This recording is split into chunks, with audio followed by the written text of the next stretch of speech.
au bord de l'eau. Je fumais mon Amsterdam pour finir au bistrot. Y avait là 2-3 femmes. Écoutez RGB, votre journal d'information locale, Théo Guiton. Bonsoir à toutes et à tous. Dans l'actualité du lundi 15 septembre, 7 jeunes adultes jugés pour proxénétisme aggravé sur mineurs dans le Val d'Oise, on y reviendra.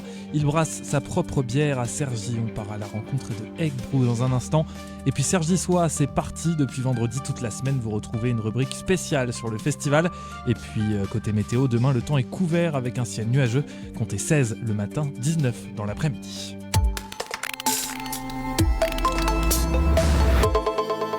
C'est un procès glaçant qui s'ouvre aujourd'hui devant la cour d'assises des mineurs du Val d'Oise. 7 jeunes adultes, dont certains étaient mineurs au moment des faits, sont jugés pour proxénétisme aggravé envers des adolescentes de 13 et 14 ans. Au centre du dossier, un nom, Warren, surnommé Daddy, 24 ans, décrit par ses victimes comme un manipulateur froid, noir à l'intérieur, proche d'un psychopathe des films américains. Avec sa sœur et plusieurs complices, il aurait organisé un réseau de prostitution entre 2021 et 2022 à Cergy, Montmorency et même à Marseille.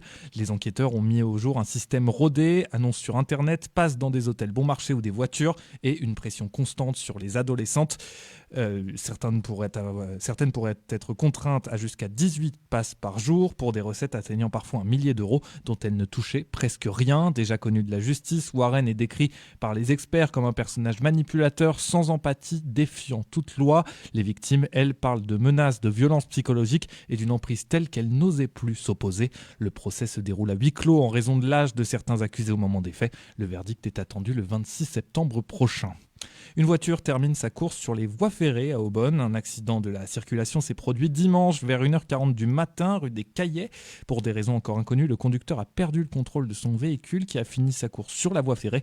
Rapidement sur les lieux, les pompiers ont pris en charge 2 victimes, le conducteur et son passager de 16 ans. Tous 2 ont été transportés en urgence relative au centre hospitalier d'Aubonne. L'intervention a mobilisé 12 sapeurs-pompiers et 3 engins durant près de 2 heures. Deuil-la-Barre honore ses citoyens vigilants. La mairie a remis samedi une trentaine de médailles à des habitants pour leurs actes de citoyenneté. Commerçants, gardiens d'immeubles ou simples riverains, ces vigies de quartier signalent depuis 5 ans les problèmes via des groupes WhatsApp. Le dispositif lancé en 2020 compte aujourd'hui une vingtaine de personnes reliant habitants, élus et police municipale. On essaie d'être au plus près de la population, explique le commissaire d'Enghien-les-Bains, saluant cette initiative qui permet de traiter rapidement les incivilités.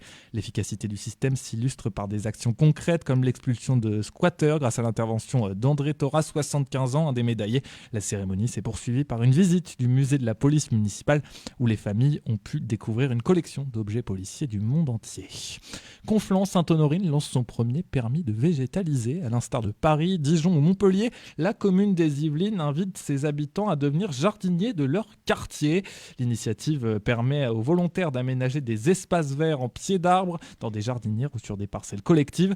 Cette démarche citoyenne vise à embellir la ville, favoriser la biodiversité et créer du lien social entre voisins. L'expérimentation débute dans le vieux Conflans et sur les berges de Seine. Pour obtenir ce permis, les habitants doivent déposer un dossier complet à la mairie ou par email à cdv@mairieconflans.fr.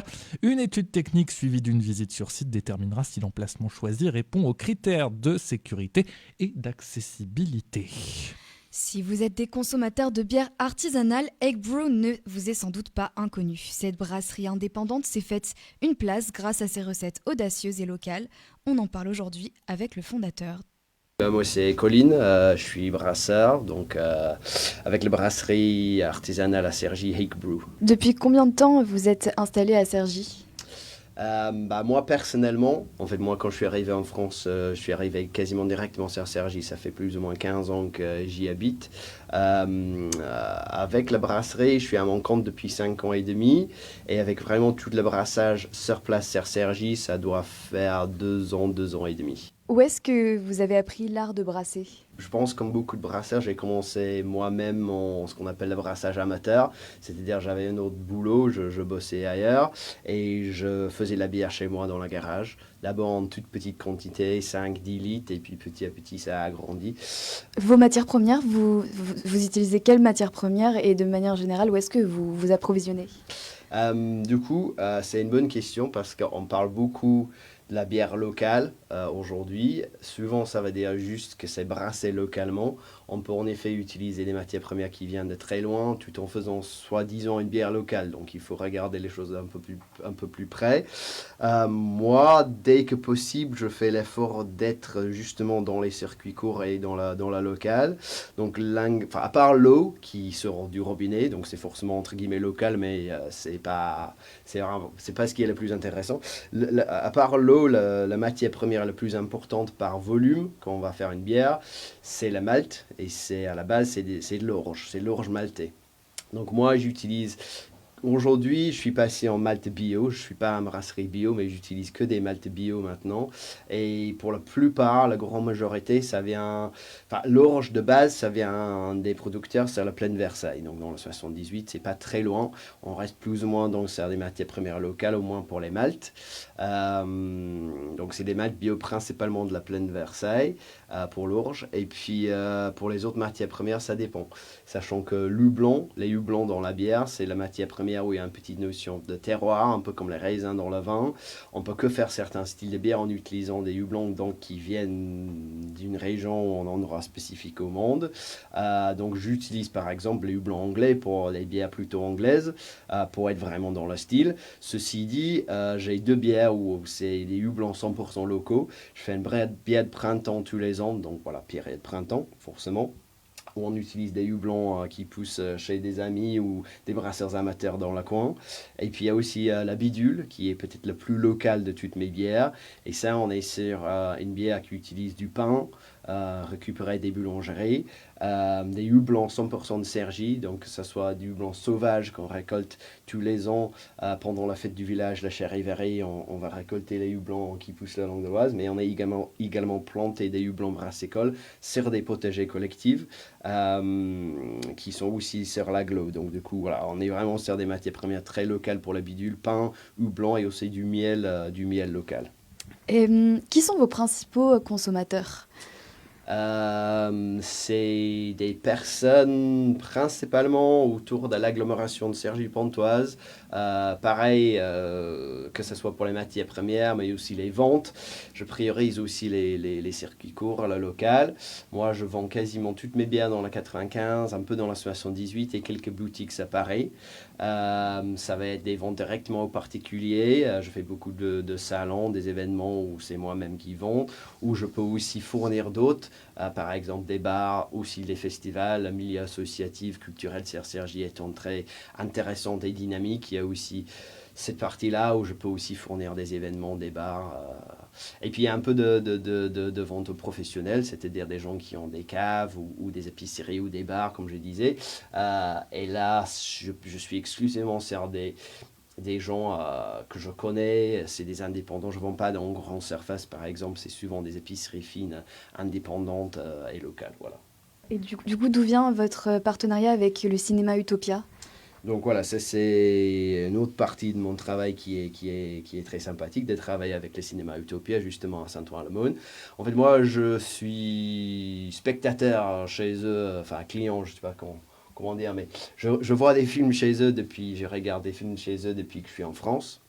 Donc je connaissais le cinéma, mais aussi l'équipe avant même de devenir brasseur professionnel. Donc ils ont un bar sur place. Donc quand j'ai commencé à faire la bière, c'était assez naturel sur les deux côtés qu'on travaille ensemble. On a commencé juste avec un peu de vente de bière dans leur bar. Et puis la collaboration a développé. Moi, je fais maintenant plusieurs événements dans le bar. On fait un pub quiz, un peu comme ce qu'on trouve dans les pubs en Angleterre, plusieurs fois dans l'année. On collabore souvent sur des événements, s'il y a des soirées, films, débats avec apéro, etc. Et puis, ça aboutit aussi sur la création d'une bière pour le cinéma. Donc, une de mes bières dans la gamme, ça s'appelle l'Utopial. C'est une recette qui a été créée avec l'équipe du cinéma. Donc là, on est sur une bière soi-disant blanche, donc une bière de blé à la badienne, donc légèrement anisée, donc assez unique, mais qui fonctionne bien. Donc ça, c'est la recette qu'on a créée avec l'équipe du cinéma. culture bière, les gens qui le boivent, mais aussi les gens qui connaissent, etc., se développent autour d'ici. Eh ben, merci beaucoup. Pour retrouver les bières Egg Brew, rendez-vous sur les marchés et événements autour de Cergy-Pontoise, mais également dans plusieurs caves et épiceries spécialisées du Val d'Oise et des Yvelines, ou directement en livraison locale via leur site eggbrew.fr. Et puisque la saison sportive a repris, un petit mot de sport. RGB. Allez mon petit bonhomme. Ça va centrer. Et Draxler, le 4e but. Actualité sportive. Les Jokers tentent de tourner la page cette année. Après une saison dernière marquée par le suicide de leur entraîneur Mika Elomo, l'équipe de hockey sur glace entame un nouveau chapitre en Ligue Magnus. Première victoire 5-2 samedi dernier face à Amiens, avec une équipe renouvelée à 50% durant l'intersaison. Sous la houlette de leur nouveau coach Philippe Horski, le club vise une qualification en play-off. Prochain match demain face à Anglette à l'extérieur à partir de 20h30. C'est aussi un lancement de saison réussi pour les Spartiates. Premier match de la poule C de National 2 face à Ardres, où les Cergy-Pontains l'ont emporté 85-63. Prochain rendez-vous samedi prochain au Maradas face à Longo Amiens. Un point sur la programmation de la soirée, Damien Gissa. Et oui, côté programmation, rendez-vous à 19h sur notre antenne pour le 100% football amateur. Farid Rouas et sa team de consultants recevront le célèbre entraîneur Guy Roux ainsi que Sébastien Losange, coach adjoint du RC Gonesse. À 20h, retrouvez 2 épisodes de l'adaptation audio du livre de George Orwell, 1984. Enfin, à 21h, pour ceux qui l'auraient manqué, c'est la libre antenne sauce antillaise avec Claude Lange. Et à minuit, Vibes.com. Et merci beaucoup Damien, et tout de suite on inaugure notre séquence Cergy-Sois sur RGB. Cergy-Sois, le festival international des arts de la rue et du cirque à Cergy-Pontoise, prend ses quartiers sur RGB. Avec un habillage tout particulier pour ceux qui nous suivent en vidéo sur Facebook. Toute la semaine, on vous propose une programmation dédiée à Cergy-Sois avec le temps fort ce week-end, Parc François Mitterrand à Cergy. On y sera, on aura l'occasion d'en reparler. Cette année, le festival Cergy-Sois a choisi un fil rouge bien particulier et local. Les Ogres de Barbac, connus pour ses chansons engagées et poétiques. Ils ont inspiré de nombreux artistes et à travers leur œuvre Pitocha que le festival invite le public à redécouvrir leur univers, Julie Rossetto. Vendredi, nous sommes partis à la rencontre des Ogres de Barbac, au festival Cergy-Sois.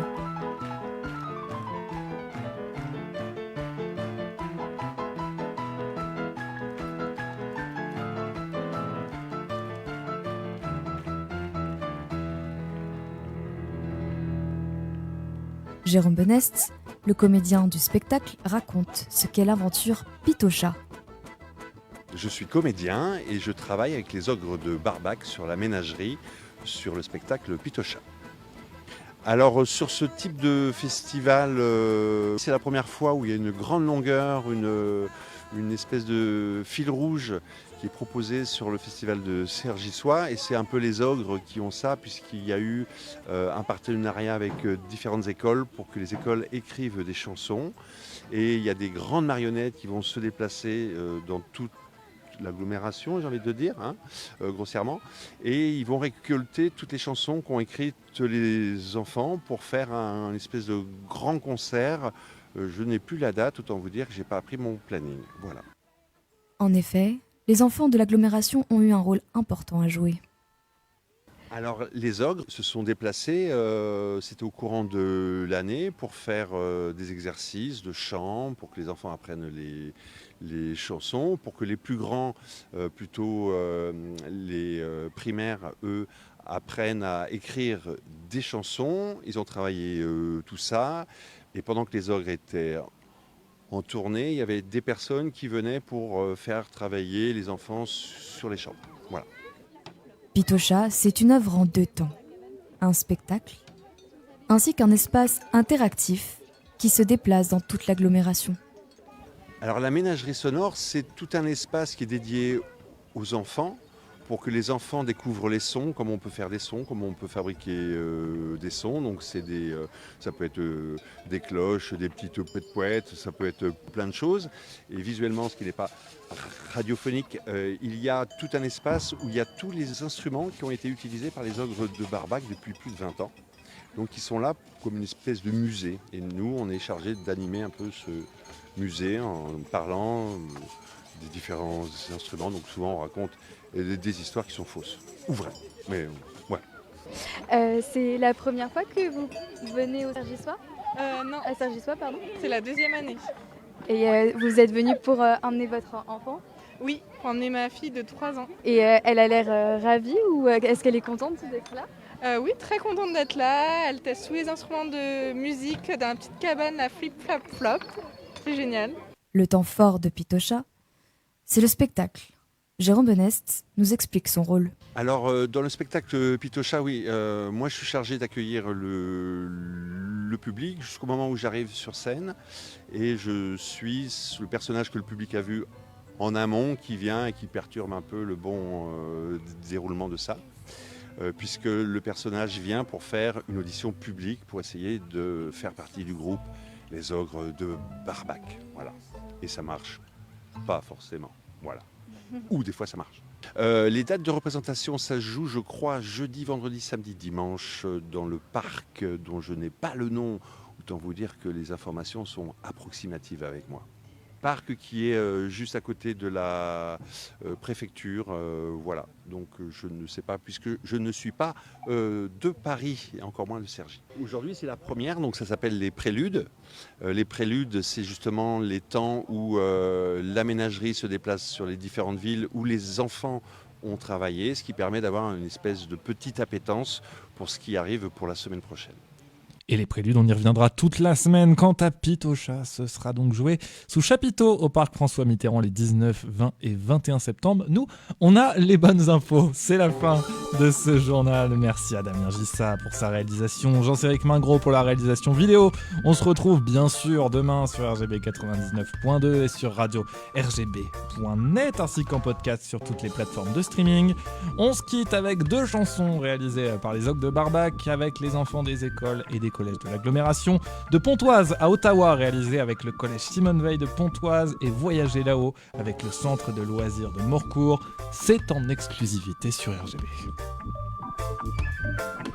Quand je suis un voyageur, j'avais envie de voir ailleurs.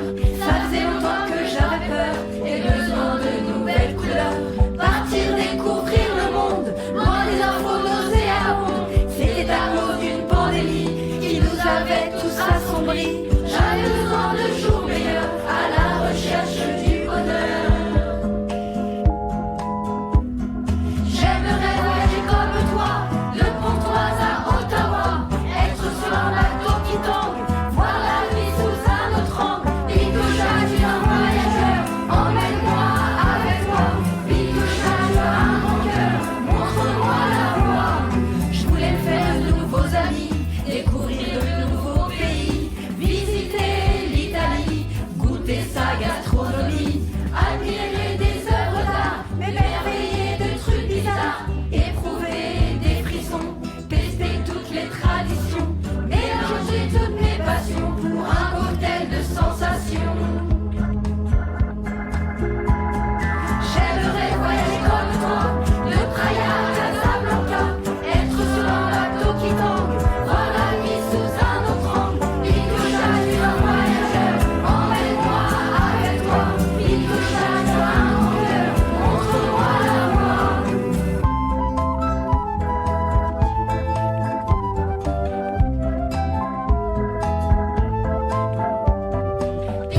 Cergy-Soie, le Festival international des arts de la rue et du cirque à Cergy-Pontoise, prend ses quartiers sur RGB.